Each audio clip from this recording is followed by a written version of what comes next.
দিয়ে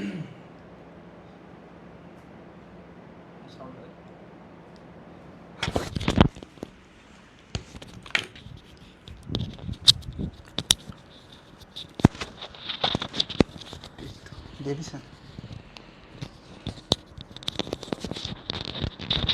same problem টি শার্টে।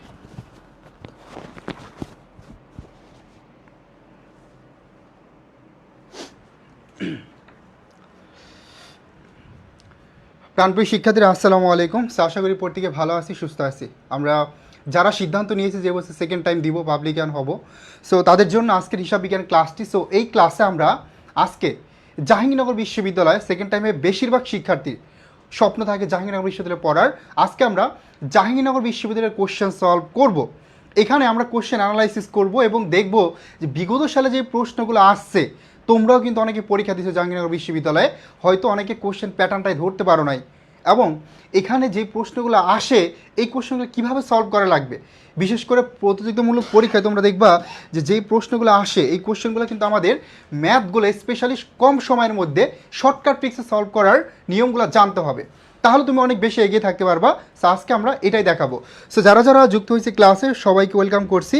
আমরা প্রত্যেকেই লাইভটি শেয়ার করে দিব, পাশাপাশি বন্ধুদেরকে মেনশন করে দিব যাতে করে প্রত্যেকে ক্লাসটি করতে পারে। আর তোমাদের জন্য গ্রেট নিউজ, সেটা হচ্ছে আমাদের যারা কমার্সের শিক্ষার্থী আছে তাদের জন্য 23 তারিখ আমরা ওরিয়েন্টেশন ক্লাস নিতে যাচ্ছি, এবং ইনশাল্লাহ 24 তারিখ থেকে আমাদের পেড বেসের ক্লাস শুরু হবে। এখনও কিন্তু ডিসকাউন্টে ভর্তি চলছে, ঠিক আছে? সো তোমরা যারা অলরেডি ভর্তি হয়েছে সবাইকে ওয়েলকাম, আর যারা ভর্তি হই নাই, হ্যাঁ, তারা দ্রুত ভর্তি হয়ে যায়, কারণ এই সুযোগটা কিন্তু তুমি বারবার পাবে না। ওকে, সো আমাকে একটু বলো সব কিছু ঠিকঠাক কিনা। ঠিকঠাক থাকলে আমরা শুরু করতে পারি। আর প্রত্যেকে একটু শেয়ার করে দেবো, আমাদের সাথে মিম যুক্ত হয়ে গেছো। ওকে, সো আমি একটু শেয়ার করে দিচ্ছি, তোমরা একটু শেয়ার করে ডান লিখো ভাইয়াকে দ্রুত, ঠিক আছে? আমরা 1 মিনিট সময় নিব, প্রত্যেকে শেয়ার করে ডান লিখো। আমি একটু আমাদের টেলিগ্রাম গ্রুপে লাইভটি দিয়ে দিচ্ছি। আর যারা, আবারও বলতেছি, যারা এখনও টেলিগ্রাম গ্রুপে যুক্ত হন যুক্ত হয়ে যাও, কারণ এখানে আমরা রেগুলার গাইডলাইন দিচ্ছি, পাশাপাশি তোমাদেরকে একটা টাস্কের মধ্যে রাখতেছি, টাস্ক দিতেছি, ঠিক আছে? আমরা মোটিভেট করতেছি, এবং তোমাদের যদি সমস্যা থাকে সেটাও তোমরা কিন্তু শেয়ার করতে পারবা। ওকে, সো সবাইকে বলবো আমি লিঙ্কটি দিয়ে দিব, হ্যাঁ, তোমরা গ্রুপে যুক্ত হয়ে যাবে। আর আমি আমাদের সেকেন্ড টাইম গ্রুপে শেয়ার করে দিচ্ছি এটা। ওকে,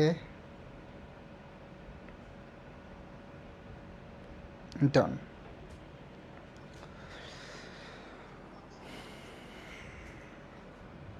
তোমরা একটু শেয়ার করে ডান লিখো, শেয়ার করে ডান লিখে দাও ভাইয়াকে দ্রুত।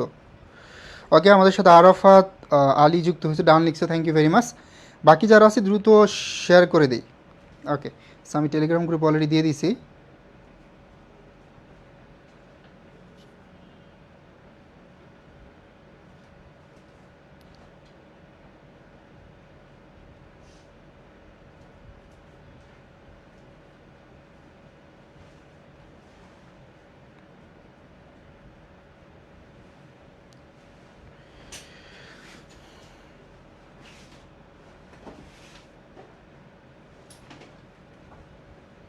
ওকে, সবার শেয়ার ডান? হ্যাঁ, টেলিগ্রাম গ্রুপ অলরেডি দিয়ে দিছি, দ্রুত যুক্ত হয়ে যাও। ওকে, আমরা আজকে জাহাঙ্গীরনগর বিশ্ববিদ্যালয়ের প্রশ্ন সলভ করব, এবং তোমরা বুঝতে পারবে আসলে জাহাঙ্গীরনগর বিশ্ববিদ্যালয়ের প্রশ্নগুলো কেমন হয়, ঠিক আছে? লাস্ট কয়েক বছর কিন্তু জাহাঙ্গীরনগর বিশ্ববিদ্যালয়ের কোশ্চেন প্যাটার্নে চেঞ্জ আসছে। সেটা হচ্ছে আগে যেমন ছিল, আগের প্রশ্নগুলো কিন্তু খুবই কঠিন ছিল, কোশ্চেন কম ছিল। এখন কিন্তু 20টা করে প্রশ্ন আসতেছে, এবং এই প্রশ্নগুলো দেখবা যে কিন্তু কিছুটা হলে আগে থেকে প্যাটার্নটা চেঞ্জ করছে, এখন ডিউ প্যাটার্নের প্রশ্ন হচ্ছে, ঠিক আছে? এবং এখানে বিশেষ করে কিছু টপিক আছে যেই টপিকগুলো থেকে জাহাঙ্গীরনগর বিশ্ববিদ্যালয়ের প্রশ্ন করবেই। সো এই কোশ্চেনগুলো আমাদের এমনভাবে পড়তে হবে যাতে করে প্রশ্নগুলো তুমি কম সময়ে আনসার করতে পারো। দেখো, হিসাব বিজ্ঞান ভালো করতে হলে তোমার শর্টকাট ট্রিক জানা লাগবে, স্বাভাবিক নিয়মের পাশাপাশি শর্টকাট ট্রিক জানা লাগবে, যেটা আমরা ক্লাসে শর্টকাট ট্রিক্সটা শেখাই স্বাভাবিক নিয়ম শেখানোর পরে, ঠিক আছে? তো দেখো, এখানে প্রথমে যে প্রশ্নটা আছে এই কোশ্চেনটা খুবই সহজ। যারা 9-10-এ ধরো কমার্স ব্যাকগ্রাউন্ডে ছিল তোমরা আনসার করতে পারবা, কিন্তু তারপরও ভুল করার একটা সম্ভাবনা আছে। জাহাঙ্গীরনগর বিশ্ববিদ্যালয় এখানেই জোরটা দেয়, ঠিক আছে? তো দেখো, এখানে বলছে আর্থিক বিবরণীতে কয়টি বিবরণী অন্তর্ভুক্ত। আমরা জানি আর্থিক বিবরণীতে বিবরণী কয়টি, বলো তো, তোমরা বলো, আগে বলো, আমি পরে ডিটেলস ব্যাখ্যা করবো। বলো আর্থিক বিবরণী কয়টি এবং আর্থিক বিবরণীর অংশ কয়টি। সো এই দুইটা কনসেপ্ট আমাদের ক্লিয়ার আছে কিনা এটা আমি একটু আগে দেখতে চাই। আর্থিক বিবরণী কয়টি এবং আর্থিক বিবরণীর অংশ কয়টি? Share done, okay, thank you very much. বলো, এটা বলো যে আর্থিক বিবরণী কয়টি এবং আর্থিক বিবরণীর অংশ কয়টি। তো দেখো আমরা এটার সাথে একটু ডিটেলস পড়ে ফেলি, সেটা হচ্ছে আর্থিক বিবরণী সম্পর্কিত যেই প্রশ্নগুলো প্রতি বছর আসে এটা নিয়ে আমরা একটু ডিটেলস আলোচনা করব। প্রথমে তোমার জানা লাগবে ভাই আর্থিক বিবরণীটা কি আসলে। তো দেখো আর্থিক বিবরণীতে মূলত এখানে আর্থিক ফলাফল এবং আর্থিক অবস্থা দুইটাই আমরা পেয়ে থাকি। তাহলে আর্থিক বিবরণীতে আমরা কি পাচ্ছি, এই আর্থিক বিবরণীতে আমরা দুইটা বিষয় পাইতেছি, হ্যাঁ পাবো। একটা হচ্ছে আর্থিক বিবরণীতে পাবো আমরা আর্থিক ফলাফল, একটা হচ্ছে আর্থিক ফলাফল। এখন এই আর্থিক ফলাফলটা আমরা কখন পাবো, আর্থিক ফলাফলটা আমরা মূলত বিশদ আয় বিবরণী বা আয় বিবরণী থেকে পেয়ে থাকি। আরেকটা পাবো হচ্ছে আর্থিক অবস্থা। আর আর্থিক অবস্থাটা আমরা জানতে পারি কোথা থেকে বলো তো, আর্থিক অবস্থাটা আমরা জানতে পারি আর্থিক অবস্থার বিবরণী থেকে। ঠিক আছে, তাহলে আর্থিক বিবরণী হচ্ছে আমরা দেখলাম এখানে আর্থিক বিবরণী কয়টি এবং আর্থিক বিবরণীর অংশ কয়টি, এটা তোমাদের আনসার করতে বলছি। কে কে আনসার করছি, আর্থিক বিবরণী কয়টি এবং আর্থিক বিবরণীর অংশ কয়টি, এটা কে কে আনসার করছি। ওকে, সো অনেকে 5টি লিখছো, এই যে মিম সবার আগে 5টি লিখে ফেলছো। এই জন্য বলতেছি যে ভাইয়া আনসারটা একটু ভেবে চিন্তে দিতে হবে। ঠিক আছে, হুট করে আনসার করলে সাথে সাথে ভুল হয়ে গেল এমন এভাবে আনসার করা যাবে না। তাহলে আমাদের জানতে হবে আর্থিক বিবরণী কয়টি এবং আর্থিক বিবরণীর অংশ কয়টি, এই বিষয়টা আমাদের কিন্তু ভালো করে ক্লিয়ার করতে হবে। তো দেখো আর্থিক বিবরণী হচ্ছে মূলত কয়টি বলো তো, আর্থিক বিবরণী হচ্ছে 4টি। আর্থিক বিবরণী কয়টি বলো তো, আর্থিক বিবরণী হচ্ছে 4টি। আর আর্থিক অবস্থার বিবরণীর অংশ কয়টি, তাহলে 5টি। তার মানে আর্থিক বিবরণীর অংশ হচ্ছে ভাইয়া 5টি। যদি প্রশ্ন আসে আর্থিক বিবরণীর অংশ কয়টি, তাহলে হবে 5টি।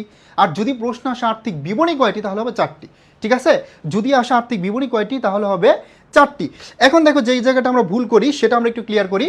আমরা আর্থিক বিবরণী বলতে এখানে আর্থিক ফলাফল এবং আর্থিক অবস্থা দুইটাকে জানি। ঠিক আছে, আর্থিক বিবরণী বলতে এখানে আমরা আর্থিক অবস্থা এবং আর্থিক ফলাফল দুইটাই জানতে পারি আমরা আর্থিক বিবরণী থেকে। এখন প্রশ্ন হতে পারে ভাইয়া আর্থিক ফলাফল আমরা কোথা থেকে জানতে পারি, আর্থিক ফলাফল জানতে পারি বিশদ আয় বিবরণী বা আয় বিবরণী থেকে, যেখানে আমরা মূলত একটা হিসাবকাল শেষে বা হিসাব বছর শেষে প্রতিষ্ঠানের কি পরিমাণ আর্থিক ফলাফল আসে, কি পরিমাণ নিট মুনাফা হয়, কি পরিমাণ লিপ্ট ক্ষতি হয়, এই বিষয়টা আমরা জানতে পারি কোথা থেকে বলতো, এই আর্থিক ফলাফল মানে জানতে পারি বিশদ আয় বিবরণী থেকে। আমরা জানতে পারি প্রতিষ্ঠানের মোট মুনাফা, আমরা জানতে পারি প্রতিষ্ঠানের নিট মুনাফা অথবা নিট ক্ষতির পরিমাণটা। ক্লিয়ার? সো এই বিষয়টা সবার ক্লিয়ার কিনা, এতটুকু সবার ক্লিয়ার কিনা? তাহলে আমরা আর্থিক বিবরণী বলতে বুঝতেছি এখানে যে আমরা আর্থিক ফলাফল আর্থিক অবস্থা দুইটাই পাবো। এখন প্রশ্ন আসছে যে আর্থিক বিবরণীতে কয়টি বিবরণী অন্তর্ভুক্ত, তো আর্থিক বিবরণীতে বিবরণী হচ্ছে কয়টা, 4টা।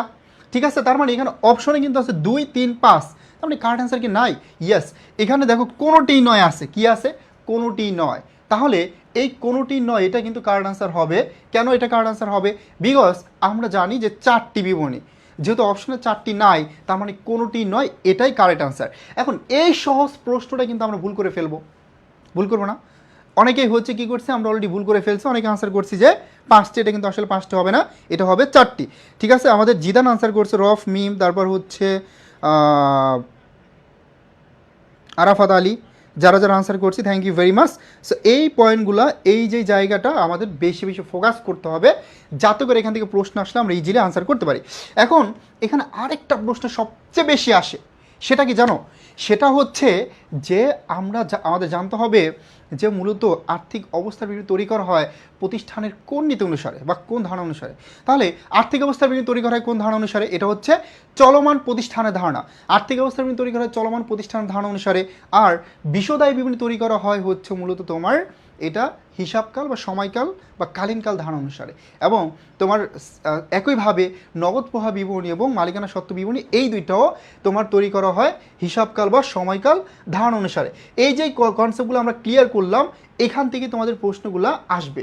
ঠিক আছে, তো আমরা এবার 2 নম্বর প্রশ্নটা দেখব। সামনে চলে যাচ্ছে।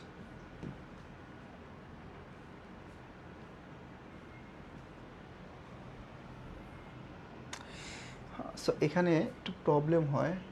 ওকে, হ্যাঁ, সো পিডিএফটা একবার সামনের দিকে চলে গেলে এটা পেছনের দিকে আসে না। যাই হোক, আমরা এই কোশ্চেনটা দেখি, শেষে হচ্ছে অন করে দিব। ওকে, সো আপাতত দেখো এখানে আমাদের এর আগে আমরা যেটা দেখলাম বাট্টা থেকে একটা ম্যাথ আসছে। সো এই বাট্টা থেকে প্রশ্ন আসবে, এমন কোনো ইয়ার নাই যে এখান থেকে প্রশ্ন আসে নাই কে। তবে তার আগে আমরা হচ্ছে এবার 2 নম্বর কোশ্চেনটা দেখব, যেখানে আমাদের অবচয় থেকে ম্যাথ সলভ করতে বলছে। তো আমরা এবার এটাই ক্লিয়ার করব। তো দেখো, অবচয় থেকে যদি ম্যাথ আসে, নর্মালি আমরা সরলরৈখিক মেথডে ম্যাথ সলভ করে আসছি, এটা খুব ভালো করে পারি। বাট আমরা কিন্তু এই যে তোমার নিত্য অবিরত, আমরা জানি এই মেথডগুলো মজুদ পণ্যের, হ্যাঁ, এইগুলোতে আমাদের একটু প্রবলেম হয়। পাশাপাশি হচ্ছে অবচয়ের যদি মেথড চলে যায়, বর্ষ সংখ্যার সমষ্টি, তারপরে হচ্ছে তোমার ক্রমহ্রাসমান বা দ্বৈত যে মেথড, এই মেথডে ম্যাথগুলো সলভ করতে আমাদের প্রবলেম হয়। তো এই কোশ্চেনটা সবাই পড়ি। একটি যন্ত্রপাতি ক্রয় মূল্য আছে 1 লক্ষ টাকা, 10% হারে, কত পার্সেন্ট? 10% হারে যদি ক্রমহ্রাসমান জের পদ্ধতিতে 3 বছর পর মেশিনটির বই মূল্য কত হবে? তার মানে আমাদের 3 বছর পর মেশিনটির বই মূল্য বের করতে হবে। তো দেখো, 3 বছর পর যদি মেশিনটির বই মূল্য বের করতে যাই, তাহলে কিন্তু আমাদের প্রথমে অবচয় বের করতে হবে, যে অবচয়টা দেওয়া নাই। তবে এই ম্যাথটায় আমাদের একটু হলেও মানে আমাদের জন্য সুবিধা হবে, সেটা হচ্ছে এখানে অবচয়ের হার দেওয়া আছে। অবচয়ের হার যদি দেওয়া নাও থাকতো, তুমি 1 সেকেন্ডে বের করতে পারো। কীভাবে? কারণ আমরা জানি 100%কে ম্যাথকাল দ্বারা ভাগ করলে অবচয়ের হার পাওয়া যায়। মেথড যদি হয় ক্রমহ্রাসমান, মেথডটা যদি হয় ক্রমহ্রাসমান, হ্যাঁ, মেথড যদি ক্রমহ্রাসমান হয় তাহলে জাস্ট 2 দ্বারা গুণ করতে হবে। আর সরলরৈখিক হলে 100%কে ম্যাথকাল দ্বারা ভাগ করবো, দ্যাটস ইট, এতটুকুই। এখন দেখো, মেশিনের ক্রয় মূল্য দেওয়া আছে 1 লক্ষ টাকা। কত টাকা? 1 লক্ষ টাকা ক্রয় মূল্য দেওয়া আছে, এবং বলা আছে অবচয়ের হার 10%। অবচয়ের হার কত পার্সেন্ট? 10%। তার মানে অবচয়ের হারটা কি দেওয়া আছে এখানে? তো অবচয়ের হার 10%, আমি লিখে ফেললাম 10%। তো 10% করলে নর্মালি আমাদের কত হয়? অবচয় 10,000 টাকা। 10% করলে কত হয়? 10,000 টাকা। তো দেখো, আমরা পেয়ে গেলাম 10,000 টাকা। এখন আমরা বই মূল্য কীভাবে বের করবো ভাইয়া? এই যে ক্রয় মূল্য আছে, এই ক্রয় মূল্য থেকে যদি আমরা বাদ দিই অবচয়, হ্যাঁ, অবচয় বাদ দিলে আমরা পাবো বই মূল্য। এই যে দেখো, 90,000 টাকা বই মূল্য হয়ে গেল। তাহলে প্রথম বছরের শেষে আমরা পেলাম বই মূল্য 1 লাখ থেকে অবচয় বাদ দিলাম 10,000, দেন 90,000 টাকা। এটা হচ্ছে বই মূল্য অথবা পুস্তক মূল্য। এখন দ্বিতীয় বছরে গিয়ে আবার এই বই মূল্যের উপর অবচয় হবে, যেমন ধরো 90,000। এই 90,000 উপর 10% যদি আমরা করি, তাহলে কত হয়? যেমন আসছে 9,000। এই 9,000 আমরা বাদ দিব। বাদ দিলে কত হয়? এই 90 থেকে যদি 9,000 বাদ দিয়ে 81,000, কত হইল? 81,000। এই 81,000 টাকা হচ্ছে দ্বিতীয় বছর বই মূল্য। মনে রাখবা, এই ক্রমহ্রাসমান জের পদ্ধতিতে প্রতি বছর বই মূল্যের উপর অবচয় ধার্য করতে হয়। কিসের উপর বলো তো? বই মূল্যের উপর অবচয় ধার্য করতে হয়। তাহলে দ্বিতীয় বছর গিয়া আমাদের এই তৃতীয় বছর গিয়া দ্বিতীয় বছর যে বই মূল্য 81,000 টাকা, এটার উপর 10% অবচয় ধার্য করতে হবে, হ্যাঁ, বের করতে হবে। তাহলে কত হয়? 8,100। তার মানে এই 8,100 যদি আমরা এখান থেকে বাদ দেই, তাহলে কত আসছে? 72,900। এই 72,900 টাকা হচ্ছে আমাদের তৃতীয় বছর শেষে বই মূল্য। সো এটা তাহলে এভাবেই যাবে। মনে রাখবা, ক্রমহ্রাসমান জের পদ্ধতিতে, এখান থেকে এই প্রশ্নটা অনেকবার আসছে, ক্রমহ্রাসমান জের পদ্ধতিতে ভগ্নাবশেষ মূল্যকে বিবেচনা করা হয় না। ভগ্নাবশেষ মূল্যকে বিবেচনা করা হয় না। ভগ্নাবশেষ মূল্যকে বিবেচনা করা হয় না। ভগ্নাবশেষ মূল্যকে বিবেচনা করা হয় না। বিবেচনা করা হয় না। ভগ্নাবশেষ মূল্যকে বিবেচনা করা হয় না। এই ভগ্নাবশেষ মূল্যকে বিবেচনা করা হয় না, এটা হচ্ছে ক্রমহ্রাসমান জের মেথডে। মনে থাকবে, ভগ্নাবশেষ মূল্যকে বিবেচনা করা হয় না ক্রমহ্রাসমান জের পদ্ধতিতে। ভগ্নাবশেষ মূল্যকে বিবেচনা করা হয় না। তাহলে এই ক্রমহ্রাসমান জের মেথডে মনে রাখবা যে আমাদের ক্রয় মূল্যটাকে আমাদের ধরে নিতে হবে অবচয়যোগ্য মূল্য। ঠিক আছে? কারণ এখানে ভগ্নাবশেষ মূল্যকে বিবেচনা করা হচ্ছে না। সো এই জায়গাগুলোতে তোমাদের ফোকাস করতে হবে, এই জায়গাগুলোতে জোর দিতে হবে। যদি এতটুকু পারো ইনশাল্লাহ, বা এই নোটগুলো করে ফেলতে পারো, তাহলে কিন্তু তোমাদের আর প্রবলেম হবে না। আর ম্যাথ ভুল হওয়ার সম্ভাবনা তখন আমাদের অনেকটা কমে আসবে।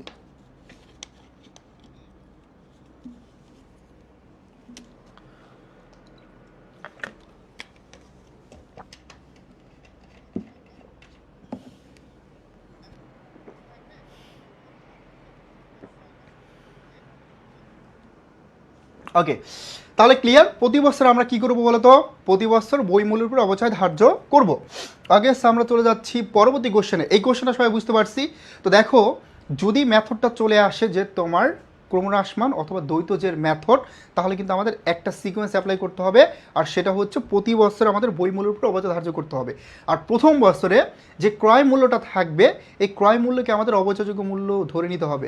তোমাকে দেখবা যে ফাঁদে ফালানোর জন্য, যাতে তুমি ভুল করে, এই জন্য তারা কী করবে? এই জন্য তারা হচ্ছে ভগ্নাবশেষ মূল্যটা দিয়ে দিবে, বাট তুমি কিন্তু ভগ্নাবশেষ মূল্য ক্রয় মূল্য থেকে বাদ দিবে না। ঠিক আছে? তুমি কিন্তু ভগ্নাবশেষ মূল্য বাদ দিবে না। বুঝতে পারছি? ওকে, আমাদের অলরেডি আমি দেখতে পাচ্ছি সবাই আনসার করছে। আরিফ, জিদান, মিম, তারপরে হচ্ছে রফ, আর সবাই আনসার করছো 72,900। Okay, all are correct, thank you very much. আমরা চলে যাচ্ছি পরবর্তী কোশ্চেনে, কোশ্চেন নাম্বার 3। এবার আমরা ভাট্টা থেকে একটা ম্যাথ সলভ করবো, এবং ভাট্টা থেকে নর্মালি যে ম্যাথগুলো আসে আমরা অনেক সময় ভুল করি মাঝে মাঝে কিছু শিক্ষার্থী, বাট আমি যেই নিয়মটা তোমাকে শেখাই দিব, সো এর বাইরে থেকে প্রশ্ন আসবেও না, আর এর বাইরে অন্য কোনো নিয়ম তোমার অ্যাপ্লাই করতে হবে না। তুমি কনফিডেন্সলি কী করতে পারবা, 100% কনফিডেন্স নিয়েই কিন্তু সলভ করতে পারবে। তো দেখো, খেয়াল করো, একটি ব্যবসা প্রতিষ্ঠান 2/10, এই যে 2/10 এটা বারবার বলতেছি, এর আগে আমি অনেকবার সলভ করে দিয়েছি, ঠিক আছে। অ্যান্ড 30 শর্তে 6,000 টাকার পণ্য ক্রয় করছে। এখন দেখো 1,000 টাকার পণ্য আবার কী আসছে, এই যে 1,000 টাকার পণ্য ফেরত দেওয়া হয়, আর বাকি টাকা ভাট্টাকালীন সময়ের মধ্যে পরিশোধ করছে। এখন ভাট্টাকালীন সময় বলতে কি বোঝায়, এই যে কন্ডিশন দিছে, মনোযোগ দাও, গভীর মনোযোগ দাও, এই যে কন্ডিশন দিছে 2/10, এই যে কন্ডিশন দিছে না 2/10, এই 2/10 এটা হচ্ছে ভাট্টার কন্ডিশন। এটার মানে কি বলতো, এই 10 দিনের মধ্যে পরিশোধ করলে, যদি সে 10 দিনের মধ্যে পরিশোধ করে, হ্যাঁ, যদি সে 10 দিনের মধ্যে টাকা পরিশোধ করে, তাহলে কি করবে, তাহলে এই যে 2% ভাট্টা পাবে। 10 দিনের মধ্যে টাকা পরিশোধ করলে সে কি করবে, সে হচ্ছে 2% ভাট্টা পাবে। 10 দিনের মধ্যে পরিশোধ করলে সে হচ্ছে 2% ভাট্টা পাবে, ঠিক আছে। 10 দিনের মধ্যে যদি সে পরিশোধ করে, 10 দিনের মধ্যে পরিশোধ করলে 2% ভাট্টা পাবে। 10 দিনের মধ্যে পরিশোধ করলে সে 2% ভাট্টা পাবে। এবং মনে রাখতে হবে তোমাকে অবশ্যই কিন্তু এই 30 দিনের মধ্যে পরিশোধ করতে হবে। তাহলে 29 দ্বারা কি বোঝায়, এই 29 দ্বারা বোঝাচ্ছে যে অবশ্যই 30 দিনের মধ্যে টাকা পরিশোধ করতে হবে, অথবা দিতে পারে নিট 30, 29 বা নিট 30, এটা দ্বারা বোঝায় যে অবশ্যই 30 দিনের মধ্যে টাকা পরিশোধ করতে হবে। এখানে হচ্ছে কি করতেছে, অফার দিচ্ছে, মানে লোভনীয় অফার দিচ্ছে, যে তুই টাকা যেহেতু দেস না আমারে, তোর একটা অফার দিলাম যে তুই হচ্ছে কি করবি, যদি 10 দিনের মধ্যে পরিশোধ করিস তাহলে তোর 2% টাকা আমার দেওয়া লাগবে না, পরিশোধ করা লাগবে না। সো এই অফার দিচ্ছে, কিন্তু এখানে কন্ডিশন আছে 30 দিনের মধ্যে অবশ্যই পরিশোধ করতে হবে, ঠিক আছে। সো এইভাবে কন্ডিশন দিচ্ছে, আর যদি তুই এই কন্ডিশন মানুষ তাহলে 2% ভাট্টা পেয়ে যাবে, ঠিক আছে। সো এতটুকুই হচ্ছে নিয়ম। এতটুকু পারলে ইনশাল্লাহ বুঝতে পারলে তুমি ইজিলি হচ্ছে কী করতে পারবা, ইজিলি হচ্ছে বের করে ফেলতে পারবা বাট্টার পরিমাণটা, অথবা কত টাকা পরিশোধ করতে হবে। সো অলরেডি সবাই আনসার করে ফেলছে 100 টাকা 100 টাকা, থ্যাংক ইউ ভেরি মাচ। তার মানে আমার আগেই তোমরা আনসার করছো, গ্রেট, মাশাআল্লাহ। তো এবার আমরা দেখবো যে আসলে কোনটা কারেক্ট আনসার হবে। তো দেখো এখানে হচ্ছে 6,000 টাকা আছে, কত টাকা, 6,000 টাকা আমরা লিখে ফেলি। এখানে দেখো 6,000 টাকা, এই 6,000 টাকার পর বলছে যে 1,000 টাকার পণ্য ফেরত আসছে, তাহলে 1,000 টাকার পণ্য ফেরত আসছে, আমরা বাদ দিলাম, বাতিল থাকে তো 5,000 টাকা। এখন দেখো বলছে ভাট্টাকালীন সময় মতো পরিশোধ করছে, অথবা যদি তারিখ দেওয়া থাকতো, মনে করো জানুয়ারি 13 তারিখে হচ্ছে পণ্য ক্রয় করছে, তাহলে 23 তারিখের মধ্যে যদি টাকা পরিশোধ করে, অথবা অনেক সময় পণ্য বিক্রি করে, মনে করো জুনের 10 তারিখে হচ্ছে পণ্য বিক্রি করছে, তাহলে 10 দিন যেহেতু সময়, 20 তারিখের মধ্যে যদি টাকা পরিশোধ করে তাহলে 2% ভাট্টা, ঠিক আছে। তাহলে কি, তাহলে হচ্ছে 2% পাট্টা। তো এই জিনিসগুলো জাস্ট আমাদের খেয়াল রাখা লাগবে। তাহলে আমরা কত দেখলাম, এখানে 5,000 টাকা, কত দেখলাম 5,000 টাকা। তার মানে ভাইয়া এই 5,000 টাকার উপরে সে কী করবো, 2% বাট্টা পাবে। তো 2% করলে আমাদের দুইটা শূন্য আমরা কেটে দিব, 50 দোকানে কত হয়, 50 দোকান হয় 100 টাকা। এই 100 টাকা হচ্ছে ভাট্টার পরিমাণ। এখন যদি বলতো যে তাকে কত টাকা পরিশোধ করতে হবে, তাহলে হতো কি, এই 5,000 থেকে তুমি 100 বাদ দাও, তার মানে তাকে পরিশোধ করতে হবে এই যে 4,900 টাকা তাকে পরিশোধ করতে হবে, যেহেতু ক্রয় করছে তার মানে পরিশোধ করতে হবে। আর যদি বিক্রি করলে তোমার কি করতে হতো, টাকা প্রাপ্ত হতো, মানে আদায় হতো, ঠিক আছে। সো এই ভাট্টা থেকে প্রশ্ন আসবেই, এইচএসসি বলো, অ্যাডমিশন বলো, প্রত্যেকটা জায়গায় ভাট্টা থেকে কোশ্চেন আসবে। হয়তো তোমাকে ভাট্টার পরিমাণটা বের করতে বলবে, অন্যথায় বলবে যে কত টাকা পরিশোধ করতে হবে, অথবা কত টাকা প্রাপ্ত হবে, বা কত টাকা আদায় হবে, ঠিক আছে। তো এই যে কন্ডিশনটা তোমার বুঝতে হবে, এবং এখানে যেই তারিখ যদি দেওয়া থাকে তাহলে তারিখটা বুঝতে হবে। এইটুকু জানতে পারলে বা বুঝতে পারলে ইনশাল্লাহ তুমি কিন্তু খুব সহজেই কী করতে পারবা, সহজে হচ্ছে ভাট্টার পরিমাণটা বের করে ফেলতে পারবা, অথবা কত টাকা প্রাপ্ত হবে বা কত টাকা পরিশোধ করতে হবে, এই জিনিসটা তখন ইজিলি ক্যালকুলেশন করে বের করতে পারবা, ঠিক আছে।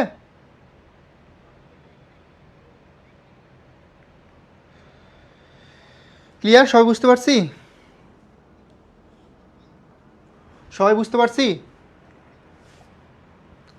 বাট্টাটা ক্লিয়ার। ওকে, সো এটা ক্লিয়ার হলে আমরা চলে যাচ্ছি পরবর্তী কোশ্চেনে, কোশ্চেন নাম্বার 4। এবার আমরা হচ্ছে আবার থিওরি থেকে একটা প্রশ্ন সলভ করব। তো দেখো থিওরি বলো এমসিকিউ বলো, দুইটাই খুব ইম্পর্টেন্ট। তার মানে আমাদের কিন্তু দুইটা জায়গায় বেশি ফোকাস করতে হবে, দুইটা জায়গায় সমান গুরুত্ব দিতে হবে। এখন অনেকে ভাবতে পারে ভাইয়া আমরা ম্যাথ বেশি প্র্যাকটিস করবো, কারণ ম্যাথ থেকে কোশ্চেন আমরা পারি না। না, এমন না ব্যাপারটা, তোমার থিওরিতেও জোর দিতে হবে। কারণ থিওরি হচ্ছে অনেক সময় খুবই সহজ কনসেপ্ট থেকে প্রশ্ন আসে, খুবই বেসিক থেকে আসে, কিন্তু ওই জায়গাটা আমরা ভুল করি। তো আমরা ভুল করবো না, এই জন্য থিওরিটিক্যাল পার্টটা ভালোভাবে যাতে কভার করতে পারি, কভার করার জন্য অবশ্যই তুমি কী করবা, নোট করবা, এখন থেকে অনেক বেশি নোট করবা, এবং কনফিউশন টার্মগুলো এক জায়গায় লিখে রাখবা। এটা করতে পারলে তোমার কিন্তু ভুলের সম্ভাবনা আস্তে আস্তে কমে যাবে। ঠিক আছে? জি sir, clear, thank you very much. এবার বলছে কোন অনুপাতটি কোম্পানির তাৎক্ষণিক, কোন অনুপাতটি কোম্পানির কী করে, কোন অনুপাতটি কোম্পানির তাৎক্ষণিক স্বল্পমেয়াদী তারল্য পরিমাপ করে। তার মানে তাৎক্ষণিকভাবে স্বল্পমেয়াদী বা চলতি দায়ী পরিশোধের ক্ষমতা পরিমাপ করে কোন অনুপাতটা? আনসার করো, সবাই আনসার করো, দেখি কে পারি, দেখি কে পারি, সবার আগে কে আনসার করতে পারি একটু দেখতে চাই। নিজেরা একটু চেষ্টা করো, দেখি সবার আগে কে আনসার করতে পারো। তার মানে আমাদের জানতে হবে যে আসলে সবার জানতে হবে যে তাৎক্ষণিক স্বল্পমেয়াদী তারল্য পরিমাপ কোনটি করে, বা চলতি দায়ী পরিশোধের ক্ষমতা পরিমাপ করে নিচের কোনটি, অথবা এটার পাশাপাশি তোমরা এটাও বলবা যে দীর্ঘমেয়াদী দায়ী পরিশোধের ক্ষমতা পরিমাপ করে কোনটা। হ্যাঁ, দীর্ঘকালীন সচ্ছলতা যাচাইয়ের অনুপাত নিচের কোনটি। তো আমাদের এইগুলো জানা লাগবে যে স্বল্পমেয়াদী দায় পরিশোধের ক্ষমতা পরিমাপ করে কোনটি। হ্যাঁ, তারপর হচ্ছে তোমার দীর্ঘকালীন সচ্ছলতা পরিমাপ কোনটি। এই বিষয়গুলো আমাদের একদম A to Z ক্লিয়ার করা লাগবে। হ্যাঁ, এতটুকু যদি ক্লিয়ার করতে পারো তাহলে দেখবা যেগুলো আস্তে আস্তে তোমার জন্য অনেকটা ইজি হবে। তো বলছে কোনটি কোম্পানি তাৎক্ষণিক স্বল্পমেয়াদী তারল্য পরিমাপ করে, তাৎক্ষণিক। হ্যাঁ, তাৎক্ষণিক কোনটা, দেখো এখানে আছে অ্যাসিড টেস্ট অনুপাত। কি আছে? অ্যাসিড টেস্ট অনুপাত। এই যে অ্যাসিড টেস্ট অনুপাত, এটার আরেকটা নাম হচ্ছে তড়িৎ অনুপাত। কি বলতো? তড়িৎ, তড়িৎ, তারপর হচ্ছে তরল, তড়িৎ তরল। হ্যাঁ, তারপরে acid test, acid test, acid test, তারপরে এটার আরেকটা নাম হচ্ছে অগ্নি পরীক্ষা। এই যে বিকল্প নামগুলো দেখো, অগ্নি পরীক্ষা অনুপাত, অগ্নি পরীক্ষা অনুপাত, এই বিকল্প নামগুলো জানা লাগবে, এগুলো খুব ভালো করে জানতে হবে। তাহলে আমরা বুঝতে পারলাম যে একটি কোম্পানি তাৎক্ষণিক দায় পরিশোধের ক্ষমতা পরিমাপ করা হচ্ছে, কে বলতো? তাৎক্ষণিক দায় পরিশোধের ক্ষমতা পরিমাপ করা হচ্ছে অ্যাসিড টেস্ট অনুপাত, দ্রুত অনুপাত, অগ্নি পরীক্ষা অনুপাত, ঠিক আছে, বা তরল অনুপাত বা তড়িৎ অনুপাত। এই বিষয়গুলা আমাদের জানতে হবে। আর দীর্ঘকালীন সচ্ছলতা যাচাই অনুপাত কোনটা? বড় ধরনের দায় পরিশোধের ক্ষমতা পরিমাপ করা হচ্ছে প্রতিষ্ঠানের মূলধন ঘিয়ারিং অনুপাত, মূলধন ঘিয়ারিং অনুপাত, দায় মালিকানা অনুপাত, দায় মূলধন অনুপাত। সো এগুলো নোট করবা। এবং মনে করো চলতি দায় পরিশোধের ক্ষমতা পরিমাপ করে কোন অনুপাতগুলা, দীর্ঘকালীন পরিশোধ করে কোনগুলা, ব্যবসায়িক কর্মতৎপরতা যাচাইয়ের অনুপাত কোনগুলা, ঠিক আছে, এবং কোনগুলো মুনাফা যাচাইয়ের অনুপাত। এই যে প্রত্যেকটা অনুপাত তোমাদের কিন্তু খুব ভালো করে শিখতে হবে। ঠিক আছে, প্রত্যেকটা অনুপাত এক জায়গায় নোট করবা, কোনটা কি পরিমাপ করে, নিচের কোনটা কি যাচাই করে, এই জিনিসগুলো নোট করে ফেলবা, তাহলে হবে। ক্লিয়ার?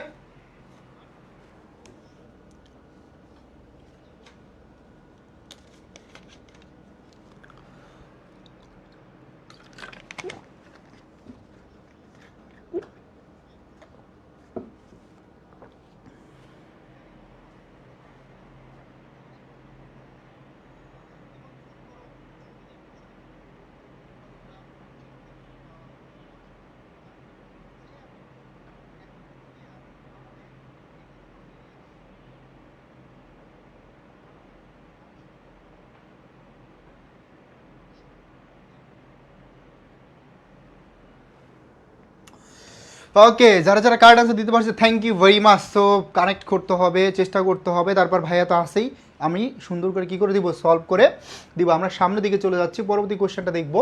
এই তার আগে দেখো second time optimistic batch, so শুধুমাত্র বাণিজ্য বিভাগের শিক্ষার্থীদের জন্য। ঠিক আছে, এই কোর্সে ভর্তি হলে তুমি কিন্তু একদম দেশ সেরা টিচারদের ক্লাস করতে পারবে, এবং এক কোর্সে ভর্তির মাধ্যমে বা এক কোর্সে ভর্তি হলে তুমি কিন্তু জাহাঙ্গীরনগর বিশ্ববিদ্যালয়, বিউপি, রাজশাহী বিশ্ববিদ্যালয় এগুলো সম্পূর্ণ ফ্রিতে পাবে। ঠিক আছে, এখন ডিসকাউন্টের ভর্তি চলছে, এবং আমাদের 23 তারিখ থেকে ক্লাস শুরু হতে যাচ্ছে, ওরিয়েন্টেশন ক্লাস, এবং 24 তারিখ থেকে ইনশাল্লাহ মেন ক্লাস শুরু হবে। তার আগে আমরা তোমাদের কিন্তু ছেড়ে দিচ্ছি না, তোমাদের জন্য আমরা প্রিভিয়াস ইয়ারের কোশ্চেন সলভ করে দিচ্ছি, আমরা গাইডলাইন প্রভাব করতেছি।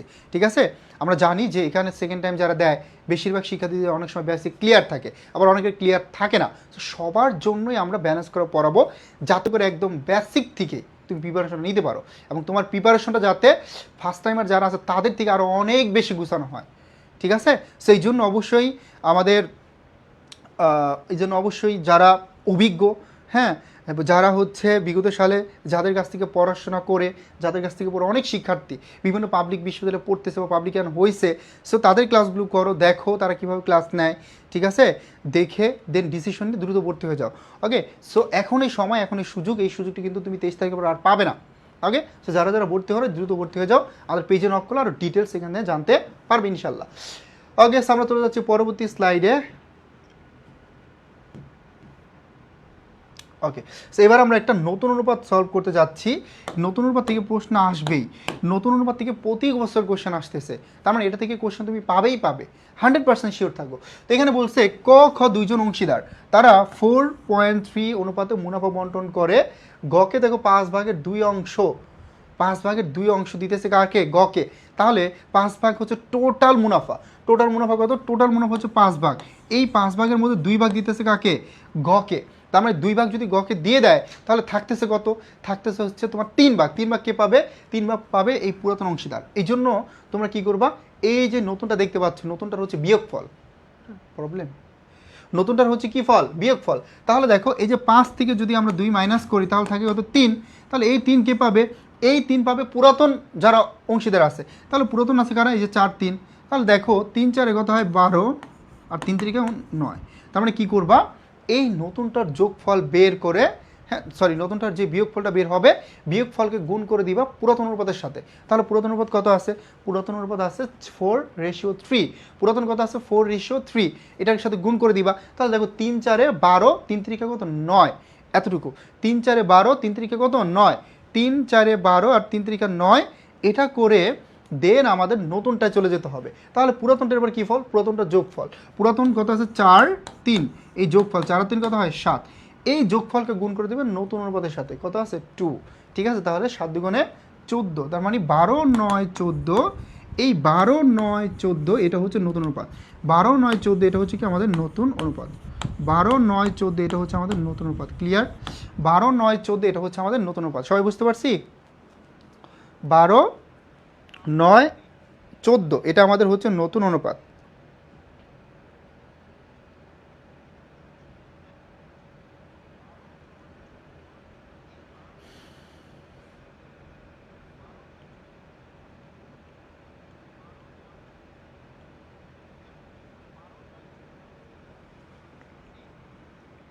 ওকে, দেখো শর্টকাট ট্রিক্সটা বোঝার ট্রাই করো।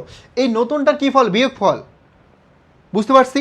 নতুনটার হচ্ছে বিয়োগ ফল। তার মানে এটার বিয়োগ ফল বের করে গুণ করো পুরাতনটার সাথে। তাহলে বিয়োগ ফল করলে 5 থেকে 2 গেলে থাকে কত? 3। 3কে গুণ করো 3 4 12, 3 3 9, 12 9। তাহলে 3 4 12, 3 3 9 হয়ে গেল। এবার পুরাতনটার যোগফল, পুরাতনটার কী ফল? যোগফল। তাহলে 4 আর 3 কত? 7। এই পুরাতনটার যোগফল 4 যোগ 3 7। এই 7কে গুণ করতে নতুন অনুপাতের সাথে, 7 দুগুণে 14। তাহলে 12 9 14 এটা হচ্ছে তোমার নতুন অনুপাত। ক্লিয়ার? 12 9 14 এটা হচ্ছে তাহলে নতুন অনুপাত। ওকে, এতটুকুই হচ্ছে তোমার জানতে হবে যে কি কাজটা করতে হচ্ছে। এই যে নতুনটা এটার হচ্ছে বিয়োগফল, বিয়োগফলকে গুণ করবা পুরাতন অনুপাতের সাথে, আর পুরাতনটার যোগফল, যোগফলকে গুণ করবো নতুন অনুপাতের সাথে। That's it. তাহলে আমরা পেয়ে যাবো প্রতিষ্ঠানের নতুন অনুপাতটা। অলরেডি অনেকে আনসার করছো। 12 9 14 কোথায় আছে? 12 9 14 আছে ডি নাম্বারে। সো এটা ক্লিয়ার? এটা সবার ক্লিয়ার? কারো কোনো প্রশ্ন আছে? সবাই আনসার করি, দ্রুত আনসার করি।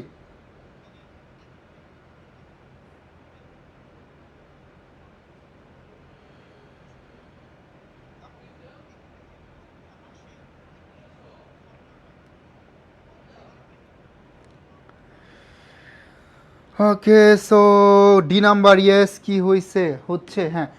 সো দেখো কতটা ইজি না? এই নতুন অনুপাতগুলো তোমরা জাস্ট কী করবা? যোগফল বিয়োগফল, বিয়োগফলকে গুণ করবো পুরাতনের সাথে, আর পুরাতনটার যোগফল গুণ করবো নতুনটার সাথে। That's it. আমরা পেয়ে যাবো প্রতিষ্ঠানের কী অনুপাতটা? পেয়ে যাবো প্রতিষ্ঠানের নতুন অনুপাতটা। ওকে, সো নেক্সট কোশ্চেন। এটা অনেক বড় একটা প্রশ্ন মনে হচ্ছে, কিন্তু এটা খুবই সহজ একটা কোশ্চেন, এবং এটা তুমি চাইলে 1 সেকেন্ডে আনসার করতে পারবা। ঠিক আছে, আমরা সমন্বয় দেখলে শিখছি, এবং এখানে বলছিলাম যে সমন্বয় দেখলে জিনিসটা আসলে কি, যে আমরা এই জিনিসটা জানি যে আমাদের অতিরিক্ত কিছু রাখা যাবে না। সমন্বয়ের অ্যান্টি মূলত হচ্ছে বকে এবং অগ্রিম। তাহলে আমরা কী করি? যত অগ্রিম আছে এবং যত বকেয়া আছে এইগুলো নিয়ে কী করি? সমন্বয় দেখলে তৈরি করি। তার মানে অগ্রিম এবং বকেয়া নিয়েই মূলত আমরা সমন্বয় দেখলে একটা তৈরি করে থাকি। যত অগ্রিম আছে বা বকেয়া আছে এই বিষয়গুলো নিয়ে আমরা সমন্বয় দেখলে একটা তৈরি করে থাকি। অগ্রিম এবং বকেয়ার অ্যান্টিগুলো নিয়ে আমরা সমন্বয় দেখলে তৈরি করি। তো মনে রাখবা, আমি এটা বলছিলাম, যদি কোশ্চেনে ব্যয় দেওয়া থাকে, খেয়াল করো, যদি প্রশ্নে ব্যয় দেওয়া থাকে তাহলে জবাব হবে কিসের? সম্পদের। মনে আছে? যদি কোশ্চেনে বা রেও মিলে, যদি প্রশ্নে বা রেও মিলে যদি ব্যয় থাকে তাহলে জবাব হবে কিসের? সম্পদের। আর যদি সম্পদ থাকে তাহলে যাবতে হবে কিসের? ব্যয়ের। আর যদি সম্পদ থাকে তাহলে যাবতে হবে কিসের? সম্পদ থাকলে যাবতে হবে ব্যয়ের। এই জিনিসটা হচ্ছে আমাদের জানা লাগবে। তাহলে দেখো এখানে ভাড়া, আমাকে বলো ভাইয়া ভাড়া এটা কি সম্পদ না ব্যয়? অবশ্যই ব্যয়। তাহলে কোশ্চেনে কি দেওয়া আছে? এই প্রশ্নে কি দেওয়া আছে? প্রশ্নে দেওয়া আছে ব্যয়। তাহলে যাবতে হবে কিসের? যাবতে হবে সম্পদের। যাবতে হবে কিসের? যাবতে হবে সম্পদের। যেহেতু ব্যয় দেওয়া আছে যাবতে হবে সম্পদের। তাহলে ভাড়া ব্যয় দেওয়া আছে, তার মানে সম্পদ যদি যাবতে হয় তাহলে কি হবে? অগ্রিম ভাড়া ডেবিট এবং ভাড়া হিসাব ক্রেডিট। দেখো বছর শেষে দেখা যায় কি দেখা যায়? দেখা যায় যে এর মধ্যে 2000 টাকা পরবর্তী বছরের সাথে সম্পৃক্ত। তার মানে 2000 টাকা পরবর্তী বছরের সাথে সম্পৃক্ত, তার মানে আমার 2000 টাকা আমার অগ্রিম আছে, এখনও আমার হাতে আছে। তাহলে এই 2000 টাকা সম্পদ। তাহলে আমার টাকা ছিল 5000 টাকা ভাড়া হিসাবের, যে আমাদের বছর শেষে আমার আছে কত? অগ্রিম 2000 টাকা। তো আলটিমেটলি আমাদের এখানে সম্পদ কত আছে? 2000 টাকা। তাহলে অগ্রিম ভাড়া হিসাব ডেবিট, ভাড়া হিসাব ক্রেডিট। অগ্রিম ভাড়া হিসাব ডেবিট, কারণ একটা সম্পদ, এবং ভাড়া ছিল 5000 টাকা, এটা কিন্তু কমে গেছে, 3000 টাকা হয়ে গেছে। ঠিক আছে, 3000 টাকা কমে গেছে, আছে 2000 টাকা। তাহলে ভাড়া যদি কমে যায়, ভাড়া ছিল একটা ব্যয়, ব্যয় যদি কমে যায় তাহলে ব্যয় কী হয়ে যাবে? ডেবিট হয়ে যাবে। ব্যয় যদি কমে যায় ছিল ডেবিট, ব্যয় যদি কমে যায় ছিল ডেবিট হয়ে যাবে ক্রেডিট। That's it. ছিল ডেবিট হয়ে যাবে কি তাহলে? ক্রেডিট। এতটুকুই, ছিল ডেবিট হয়ে যাবে ক্রেডিট। ক্লিয়ার? তার মানে ছিল ডেবিট হয়ে যাবে ক্রেডিট, ভাড়া হয়ে যাবে কি তখন? ক্রেডিট।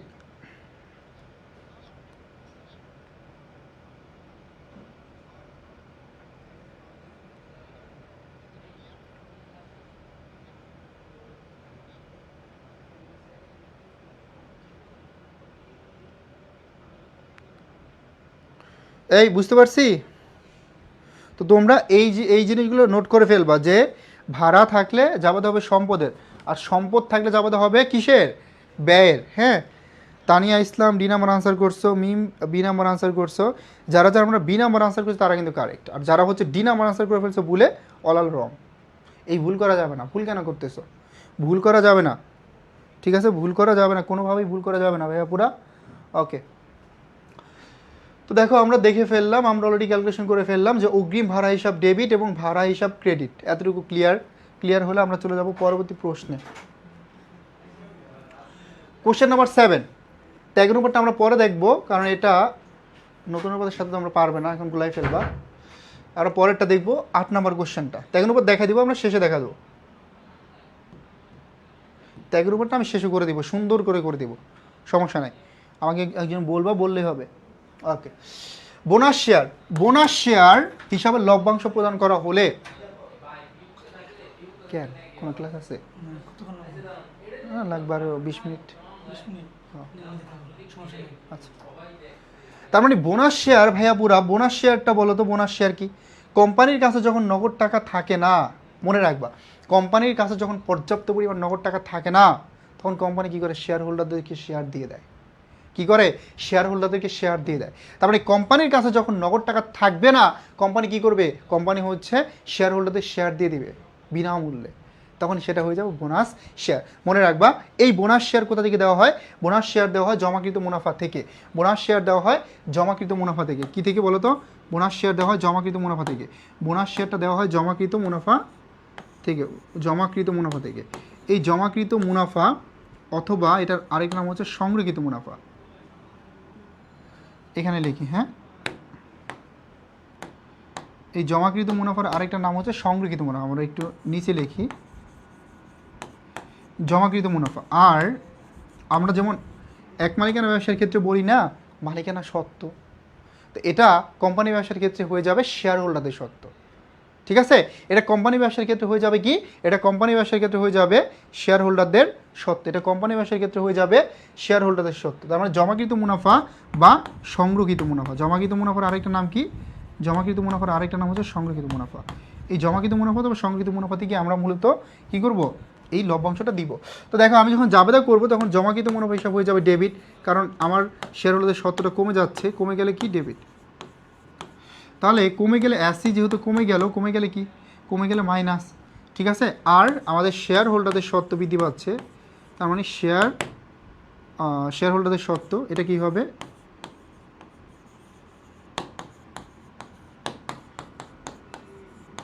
এটা হয়ে যাবে ক্রেডিট। এটা হয়ে যাবে তখন ক্রেডিট। আর ক্রেডিট হলে এখানে আমাদের মনে রাখতে হবে অ্যাসি কী করছে একবার, অ্যাসি হচ্ছে বৃদ্ধি পাচ্ছে। তাহলে অ্যাসি যেহেতু ক্রেডিট, সবসময় ক্রেডিট বাড়লে কি ক্রেডিট হবে। তো আলটিমেটলি আমরা বলতে পারি এখানে জমাকৃত মুনাফা অ্যাসে একবার মাইনাস হচ্ছে, অ্যাসে একবার প্লাস হচ্ছে। আলটিমেটলি আমরা বলতে পারি যে শেয়ার হোল্ডারদের সত্ত্ব আছে একবার বৃদ্ধি একবার হ্রাস, তাহলে কি আছে অপরিবর্তিত অবস্থায় আছে, মানে এটার কোনো পরিবর্তন হচ্ছে না, এটা কোনো চেঞ্জ হচ্ছে না। ঠিক আছে, তাহলে কি বুঝালাম আমি, যদি হচ্ছে এমন থাকে যে শেয়ার হোল্ডারদের সত্ত্ব একবার পরিবর্তন হয়, একবার মানে একবার বাড়ে একবার হ্রাস পায়, এই যে এরকম পরিবর্তন হলে আলটিমেটলি এটা কী আছে অপরিবর্তিত অবস্থায় আছে।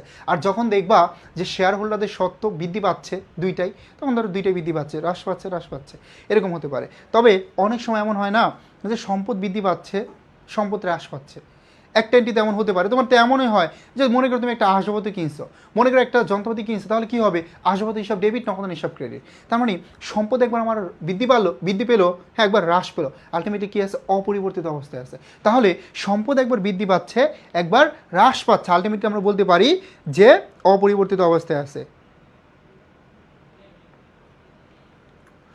এখানে তো সব ঠিকঠাক আছে তোমাদের।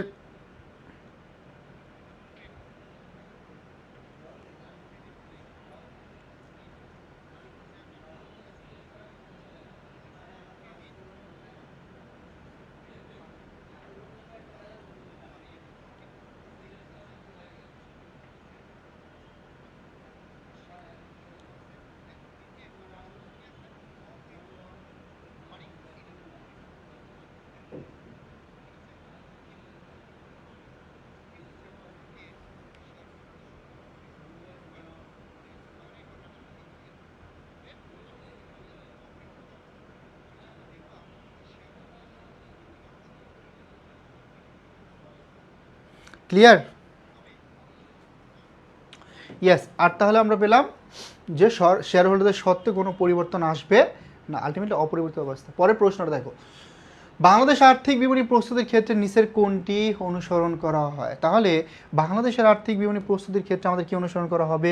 বাংলাদেশের আর্থিক বিবরণী প্রস্তুতির ক্ষেত্রে অনুসরণ করতে হবে বিএফআরএস। কি অনুসরণ করতে হবে? বাংলাদেশ আর্থিক বিবরণী প্রস্তুতির ক্ষেত্রে অনুসরণ করতে হবে বিএফআরএস। এই বিএফআরএস মানে হচ্ছে Bangladesh financial reporting, Bangladesh financial reporting standard. কি বলতো? রিপোর্টিং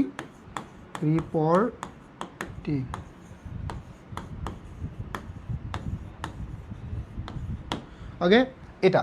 আর যদি আসে আইএফআরএস, এটা হচ্ছে আন্তর্জাতিকটা। আইএফআরএস হচ্ছে আন্তর্জাতিক। আইএফআরএস মানে কি? International financial reporting standard. ঠিক আছে, আন্তর্জাতিক মান যদি বলে, হ্যাঁ, বা আন্তর্জাতিক বললে তখন হবে হচ্ছে আইএফআরএস। আর যখন বলবে যে বাংলাদেশের ক্ষেত্রে আর্থিক বিবরণী, যে বাংলাদেশের আর্থিক বিবরণী প্রস্তুতির ক্ষেত্রে নিচের কোনটি অনুসরণ করা হয়? বাংলাদেশ হচ্ছে বিএফআরএস। ঠিক আছে, তো বিএফআরএস হচ্ছে Bangladesh financial reporting standard. Clear? তাহলে বাংলাদেশের ক্ষেত্রে হচ্ছে বিএফআরএস, মনে থাকবে বাংলাদেশের ক্ষেত্রে হচ্ছে বিএফআরএস। আর যদি এই প্রশ্নটা আসে ইন্টারন্যাশনাল আন্তর্জাতিকটার ক্ষেত্রে, তাহলে হবে আইএফআরএস। আর তোমরা জানো আরেকটা আছে কি গ্যাপ, আমেরিকার হচ্ছে গ্যাপ। তার মানে গ্যাপটা কি বলো তো? গ্যাপটা হচ্ছে জেনারেলি অ্যাকসেপ্টেড অ্যাকাউন্টিং প্রিন্সিপাল। ঠিক আছে, এটা হচ্ছে তোমার, যদি মনে করো বাংলাদেশও নয় আন্তর্জাতিক নয়, তখন হচ্ছে তোমরা গ্যাপটা আনসার করবা। তো দেখো শুরুতেই হচ্ছে ট্রাই করবা যে আর্থিক বিবরণী প্রস্তুতির ক্ষেত্রে নিজের দেশেরটা, যদি বাংলাদেশ বলে বাংলাদেশেরটা, মানে সরি, যদি হচ্ছে একদম স্পেসিফিকভাবে বলে না দেয়, তখন হচ্ছে তোমরা আন্তর্জাতিক যেটা আছে আইএফআরএস, এটাকে কার্ড আনসার হিসেবে দিবে। বাট এটা যদি অপশনে না থাকে, তখন চলে যাবে কোথায়? তখন দেখবা যে বাংলাদেশেরটা আছে কিনা, বিএফআরএস এটা আছে কিনা, এটা দেখবা। এটা দেখার পর সর্বশেষে দেখবা যে যদি বিএফআরএস যদি না থাকে, তখন হচ্ছে তোমরা আনসার করবা gap, generally accepted accounting principal. তো দেখো এইগুলো হচ্ছে একদম বাচ্চাদের প্রশ্ন। তো এই যে তোমার মিনিংগুলো, এগুলো তোমাদের কিন্তু জানতে হবে। তাহলে গ্যাপ, আইএফআরএস, বিএফআরএস, ঠিক আছে, এইগুলো জানবা। সিএ ডিগ্রি পড়ছো না? সিএ মানে কি? সিএ মানে হচ্ছে চার্টার্ড অ্যাকাউন্ট্যান্ট। হ্যাঁ, চার্টার্ড অ্যাকাউন্ট্যান্ট। এই সিএ ডিগ্রি যে গ্রহণ করে তাকে কী বলা হয়? সিএ ডিগ্রি যে গ্রহণ করে তাকে বলা হয় এসিএ। আবার সিএ ডিগ্রি প্রদান করে কোন প্রতিষ্ঠান? এটা হচ্ছে আইসিএবি। তার মানে দেখো সিএ ডিগ্রি প্রদান করে আইসিএবি। হ্যাঁ, তো institute chartered accountants of Bangladesh, তারপর হচ্ছে সিএমএ, হ্যাঁ, কস্ট অ্যান্ড ম্যানেজমেন্ট অ্যাকাউন্টিং, অথবা আমরা বলি সার্টিফাইড ম্যানেজমেন্ট অ্যাকাউন্টিং। তো এই যে যেই জিনিসগুলো সেগুলো ভালো করে পড়বা, শর্ট মিনিংগুলা, হ্যাঁ, এটার ফুল মিনিং জানতে হবে, আর পাশাপাশি হচ্ছে ট্রাই করতে হবে যে কীভাবে অল্প সময় কারণ আনসার বের করা যায়, এই বিষয়গুলো জানতে হবে, তাহলে হবে। সবাই বুঝতে পারছি? তো দেখো এখানে আহামরি কিন্তু আমরা অনেক কঠিন কোনো প্রশ্ন পাইনি। আমরা যেই কোশ্চেনগুলো সলভ করতেছি, যদিও অনেক সময় আমরা ভুল আনসার দিয়ে ফেলি, কিন্তু আসলে কিন্তু ভুল হবে না যদি তুমি কোশ্চেনগুলো বারবার প্র্যাকটিস করো, যদি বুঝতে পারো যে কোন জায়গাগুলোতে আমাদের আটকাতে পারে, কোথায় আমরা ভুল করব, এই বিষয়গুলো যদি জানতে পারো, তাহলে হয়তো আর ভুল হবে না। আমরা চলে যাচ্ছি পরবর্তী কোশ্চেনে, কোশ্চেন নাম্বার 10। এবার আমরা যে প্রশ্নটা সলভ করতে যাচ্ছি, এটা কুড়িন থেকে আসা একটা কোশ্চেন। এই প্রশ্নটা সবাই আনসার করো, আমি একটু সময় নিচ্ছি। এই কোশ্চেনটা সবাই আনসার করে দেখো, আনসার বের করতে পারো কিনা, সবাই একটু ট্রাই করো। এখানে বলছে যে মাসের শেষে সঞ্চিতি জের কত হবে, এটা বের করতে বলছে।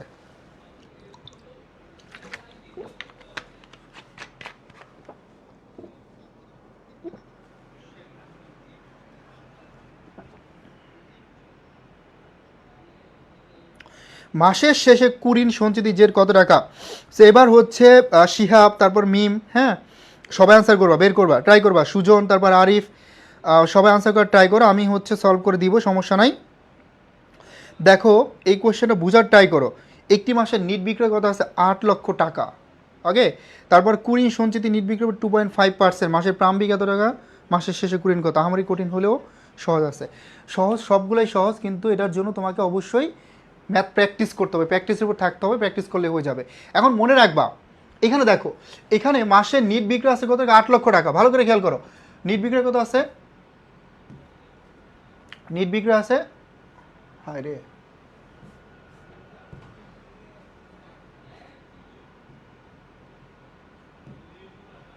ওকে। তো আমরা যদি কুড়িন সঞ্চিতির দুইটা জের থাকে, মনে রাখবা, কুড়িন সঞ্চিতির দুইটা জের যদি থাকে, তাহলে প্রথমটাকে আমরা ধরবো হচ্ছে পুরাতন, আর পরেরটাকে ধরবো হচ্ছে নতুন। তাহলে প্রথম যেটা থাকবে সেটা পুরাতন, পরেরটা কি নতুন। তার মানে ভাইয়া দেখো, একটি মাসের, মোটা হইলে কীভাবে,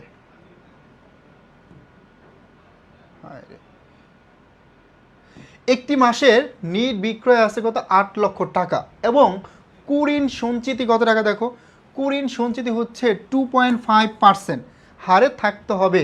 থাকতে হবে মানে কি, কুড়িন সঞ্চিতি বৃদ্ধি করতে হবে, বাড়াতে হবে, ঠিক আছে। মাসের শেষে প্রারম্ভিক কুড়িন সঞ্চিতি কত টাকা, এই যে ক্রেডিট জের দেওয়া ছিল 15,000 টাকা। তাহলে এই যে 15,000 টাকা আছে, এটা হচ্ছে ক্রেডিট জের। ক্রেডিট জের মানে কি, পুরাতন কুড়িন সঞ্চিতি। তাহলে মাসের শেষে কুড়িন সঞ্চিতি জের কত টাকা। এখন যেটা আমার একদম শুরুতে দেওয়া আছে প্রারম্ভিক, তার মানে কুড়িন সঞ্চিতির যে যেটা এখানে দেওয়া আছে, কুড়িন সঞ্চিতি, কুড়িন সঞ্চিতির এখানে যে যেটা দেওয়া আছে এটা হচ্ছে পুরাতন, পুরাতন কুড়িন সঞ্চিতি 15,000।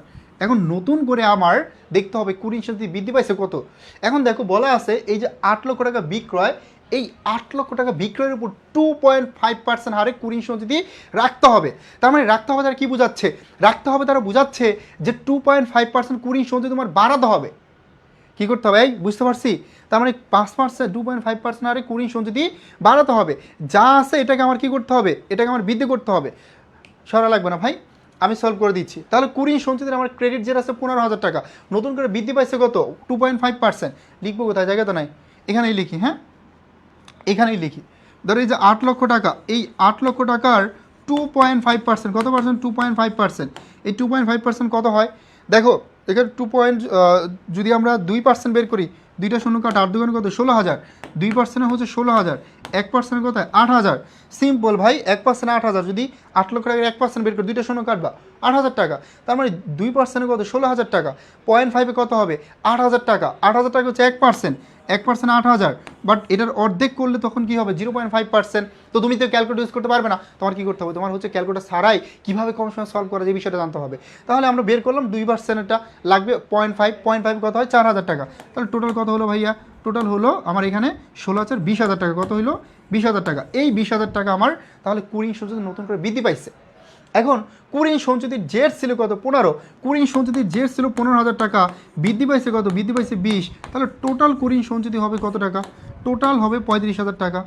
টোটাল কত হবে, 35,000 টাকা। দ্যাটস ইট, ক্লিয়ার, বুঝতে পারছি।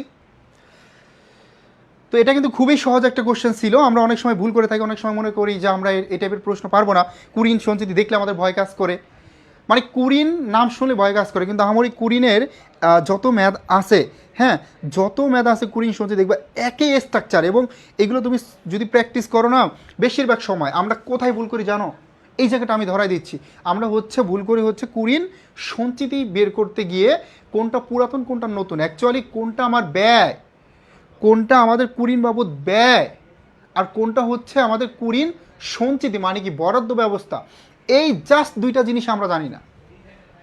তো যখন কুরিন সঞ্চিতি হবে বা সঞ্চিতি বের করতে হবে, তখন তোমার জাস্ট জানতে হবে যে আমাদের কতটুকু সঞ্চিতি বৃদ্ধি করতে হচ্ছে, কোনটা যোগ করতে হচ্ছে, যেমন সঞ্চিতির সাথে সঞ্চিতি যোগ হয়।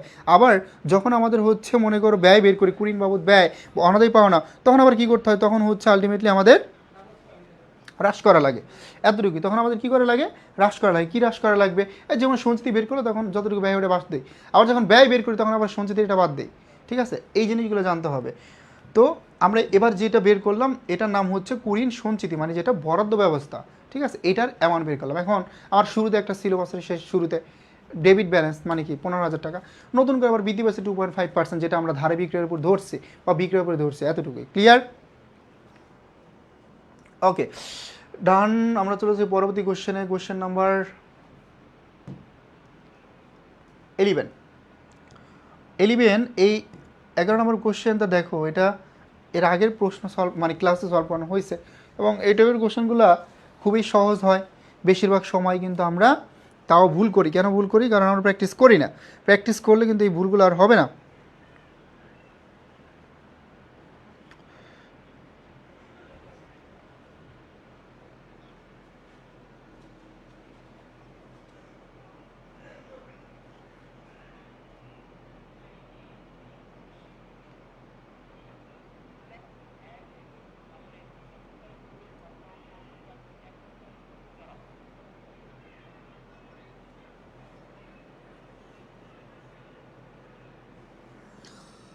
নিচের কোনটা অনুপার্জিত সঠিক সমন্বয় দাখিলা, 1 সেকেন্ড আনসার করবা। এই টাইপের কোশ্চেনগুলো যারা আগের ক্লাসগুলো করছে আমার, এগুলো 1 সেকেন্ড আনসার করবা।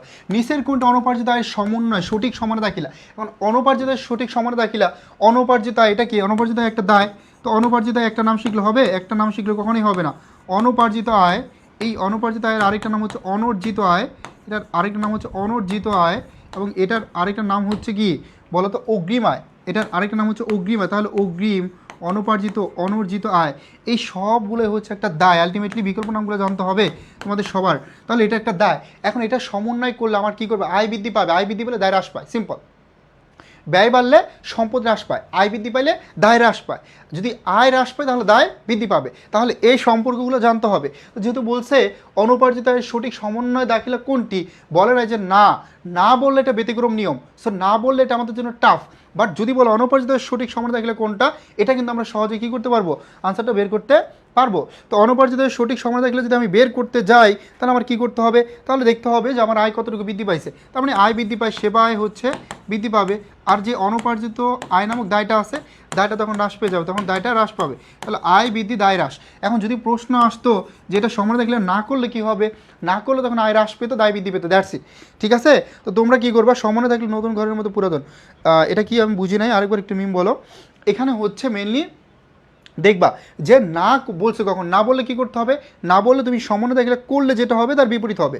মনে করো তুমি সমন্বয় দাখিলা করছো, এখানে আয় বৃদ্ধি পাইছে, দায় হ্রাস পাইছে, আয় বৃদ্ধি পাইছে, দায় হ্রাস পাইছে, অনুপার্জিত সমন্বয় দাখিলা যদি আমরা করি, আয় বৃদ্ধি পাবে, দায় হ্রাস পাবে। এখন যদি ব্যতিক্রম নিয়মটা চায় তখন উল্টা কাজ করে দিবা। এখন এইটা আমরা অনেকে ধরো, আমি শর্টকাট ট্রিক্সে বলে দিলাম, তোমার অনেকের মাথায় ঢুকলো না যে আসলে কীভাবে সমন্বয় দাখিলাটা করলাম। এখন দেখো সমন্বয় দাখিলা যদি আমি করি, মনে করি এটাই আমি করলাম, এটা করলে যাবাতে কী হবে, এটা যেহেতু হচ্ছে অগ্রিম অনুপার্জিত আয় দিছে, তার মানে আমার সেবায় বৃদ্ধি পাইছে, তো সেবায় বৃদ্ধি পেলে সেবা হিসাব কী হবে, সেবা হিসাব ক্রেডিট, তো সেবায় এটা আয় বৃদ্ধি পাইছে, আর এই যে অনুপার্জিত আয় নামক দায়টা হ্রাস পাইছে, দায় হ্রাস পেলে কি ডেবিট, তাহলে অনুপার্জিত আয় হিসাব, এই অনুপার্জিত আয় হিসাব তখন কী হবে, অনুপার্জিত আয় হিসাব হয়ে যাবে ডেবিট, অনুপার্জিত আয় হিসাব হবে ডেবিট, আর এটা হবে ক্রেডিট। তার মানে অনুপার্জিত আয় এটা আমার কী করলো, এখানে দায় হ্রাস পেলো, আয় বৃদ্ধি পেলে দায় হ্রাস পায়, আয় বৃদ্ধি পেলে দায় হ্রাস পায়, আর এখানে হচ্ছে এটা কী হয়েছে, এখানে আয়টা বৃদ্ধি পাইছে, আয় বৃদ্ধি পাইছে, আয় বৃদ্ধির কারণে দায়টা হ্রাস পেয়ে গেল, দ্যাটস ইট। আয় বৃদ্ধির কারণে আমাদের দায়টা হ্রাস পেয়ে গেছে, আয় বৃদ্ধির কারণে আমাদের দায়টা হ্রাস পেয়ে গেছে। ক্লিয়ার? আয় বৃদ্ধির কারণে আমাদের দায়টা হ্রাস পেয়ে গেছে, সবাই বুঝতে পারছি? আয় বৃদ্ধির কারণে আমাদের দায়টা হ্রাস পেয়ে গেছে। এখন এটা যদি বলে যে না দেওয়া হলে কি হবে, যদি বলতো যে না দেওয়া হলে কি হবে, না দেওয়া হলে তখন উল্টো হতো, তখন অনুপার্জিত আয় নামক সম্পদটা বৃদ্ধি পেত, হ্যাঁ, আর সেবায়টা হ্রাস পেয়ে যেত, তখন ডেবিট হয়ে যেত। That's it. ক্লিয়ার?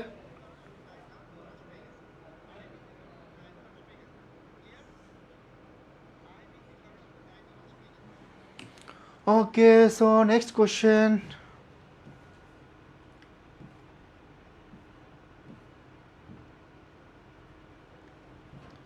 আমরা সলভ করলাম, এটাও সলভ করছি। হাই,